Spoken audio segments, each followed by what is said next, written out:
विकसित उत्तर प्रदेश में आप सभी सच्चे साथियों को मेरा सहृदय नमस्कार। मेरे देश के युवाओं, आज का विषय है जो मोदी जी का जो भाषण था, सोना और ईंधन, एनर्जी। सोने को 1 साल तक ना खरीदना, ईंधन को सेव करना और एनर्जी को बचाना। तो पहले मैं ये बता देना चाहता हूँ पूरे देश को कि अगर कोई भी बयान या कोई भी अपील प्रधानमंत्री अगर करते हैं, तो वो उनकी खुद की अपील नहीं होती है। उसमें पीएमओ ऑफिस में बैठकर योजना बनती है, जिसको काउंसिल ऑफ मिनिस्टर के द्वारा डन किया जाता है।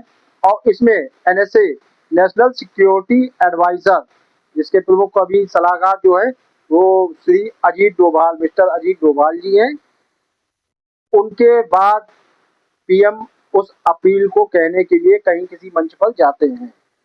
तो इतने सारे कार्य होने के बाद प्रधानमंत्री देश से अपील करते हैं। ये कोई चुनावी भाषण नहीं है, ये एक अपील है जो कि ये दर्शाता है कि देश हमारा अब संकट में है, क्योंकि युद्ध अमेरिका और ईरान के बीच हो रहा है, लेकिन संकट देश पर मंडरा रहा है, भारत पर भी मंडरा रहा है। तो कृपया करके उनकी इस अपील को गंभीरता से लें और ध्यान दें कि इससे आने वाले भविष्य में संकट क्या होंगे। तो थोड़ा उन्हीं भविष्य में संकट जो होने वाले हैं उसी के विषय में थोड़ा सा बताना चाहता हूँ।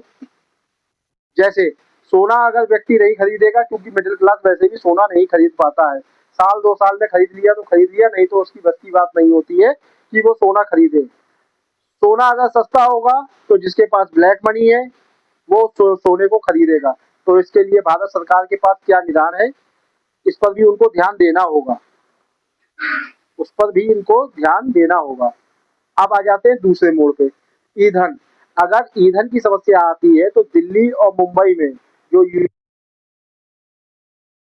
वहां पे छोटा छोटा उद्योग चला रहा है, उसके सामने सबसे बड़ी चुनौती आएगी। क्योंकि ऐसे ही कोरोना काल में हुआ था, कोरोना काल में भी ये कहा गया था कि घबराने की जरूरत नहीं है, लेकिन समस्याएं आई। फिर उसके बाद लोग बेघर हुए, लोग सड़कों पर आए, फिर उसके बाद लोगों की मौतें हुई। लेकिन सरकार ने व्यवस्था करने की पूरी कोशिश की थी, लेकिन पहले से क्या योजना थी सरकार के पास, विषय ये बनता है। विपक्ष को ये सवाल उठाना चाहिए सरकार से, क्योंकि अभी संकट आया नहीं है, अभी सिर्फ अपील हुई है।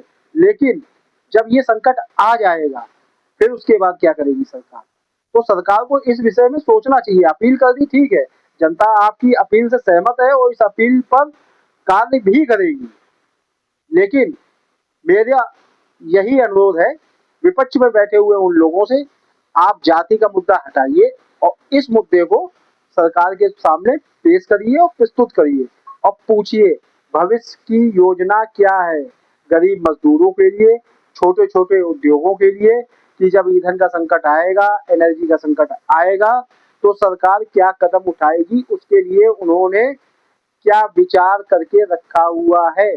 क्या ये लोग फिर से दिल्ली और मुंबई से यूपी और बिहार की तरफ वापस आएंगे या नहीं? क्या इनको सुरक्षा मिलेगी, क्योंकि ये सब लोग रोटी कमाने के लिए गए हैं?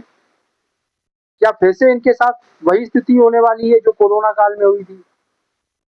तो विपक्ष को ये पूछना चाहिए सरकार से। और इस समय 1 साल तक, जब तक देश से ये संकट नहीं चला जाता है, तब तक जाति और सत्यवादी ब्राह्मण। भारत माता की जय।